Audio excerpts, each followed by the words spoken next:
តែគាត់ថាមិនគាត់ថាគាត់ឲ្យលុយខ្ញុំនឹងហើយមិនបាច់ចាំនិយាយជាមួយគាត់ទេឈប់តាក់តងគ្នាអី20រៀលប៉ុណ្ណឹងឈប់តាក់តងគ្នាវាមិនសមតែដឹងហ្មងមិញគាត់ទេមកខ្ញុំដែរតែគាត់ថាតាមតាវាទេគាត់ថាខ្ញុំគាត់ថាគាត់មិនខ្វល់ទេនៅពេលដែលខ្ញុំដល់ពេលគាត់ខ្វល់ពីខ្ញុំមិនដែលខ្វល់ពីគាត់ទេគាត់ថាអញ្ចឹងឯងពេលកុហកហ្នឹងមកផ្ទះអីទៀតថាឈប់មកឈប់អីហើយ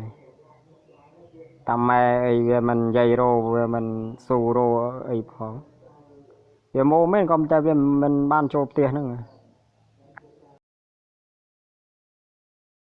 ហត់ទៅណាបងតែខ្ញុំមានរឿងចង់និយាយប្រាប់បងតែខ្ញុំអត់អាចនិយាយបានទេនៅពេលនេះខ្ញុំលើគាត់ថាគាត់ទៅធ្វើការនៅប៉ោយប៉ែតទៅឆ្លោះគ្នាជាមួយខ្ញុំហ្មងទៅខ្ញុំខកទៅមិនដែលលើទូរស័ព្ទទេហើយទូរស័ព្ទគាត់ទេចូលរហូតនឹងប៉ុន្តែ Facebook គាត់អត់ដែលបើកទេហើយទៅធ្វើការមែនហ្នឹង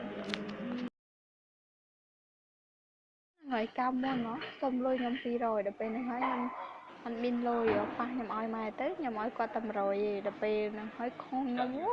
ដេកក្បាលដេកកតុយដល់ពេលក្រោយមកទៀតខ្ញុំ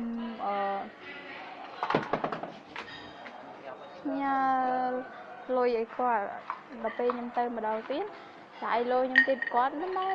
ចាយលុយគាត់ទេពេលណាក៏ទៅក៏ចាយលុយខ្ញុំតែរហូតហ្នឹងឯងហើយនៅតែខ្លាំងដាក់ខ្ញុំទៀតមួយថ្ងៃបងមកពេលខ្ញុំថាគាត់ជិះម៉ូតូមកយកខ្ញុំគាត់ថាគាត់មិនបានមកទេហើយគាត់ថាគាត់នឹងគ្មានលុយទេតែគាត់ដើរលេងរហូតបងឯងមើលហើយដល់ពេលហ្នឹងហើយបើខ្ញុំទៅក៏មិនចាយលុយខ្ញុំទៀត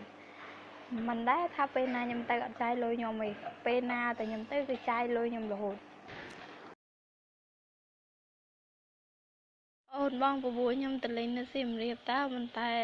ដឹងតើបានទៅដឹងតើអត់ផងទៅដើរលេងគាត់ប្រួយខ្ញុំគាត់ថាបើមិនទៅទេមិនចាំនិយាយគ្នាថាងរហូតខ្ញុំចង់សើចណាស់ហើយ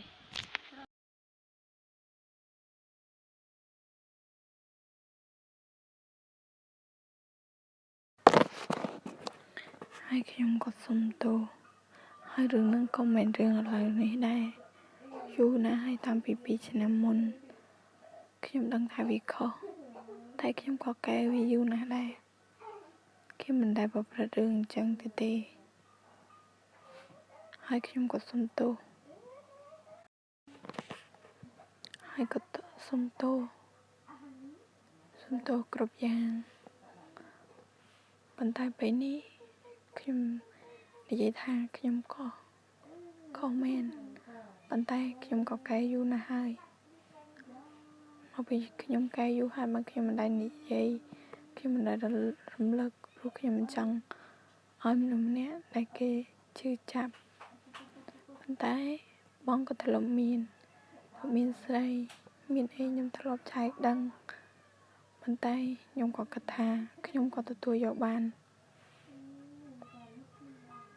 ហើយក៏សុំទោសសម្រាប់គ្រប់យ៉ាងព្រោះខ្ញុំគិតថាការដែលធ្វើនឹងវាខុសមកពីដឹងថាខុសតែបានខ្ញុំកែហើយក៏វាមិនមែនរាប់រយដងដែរតែម្ដងទេ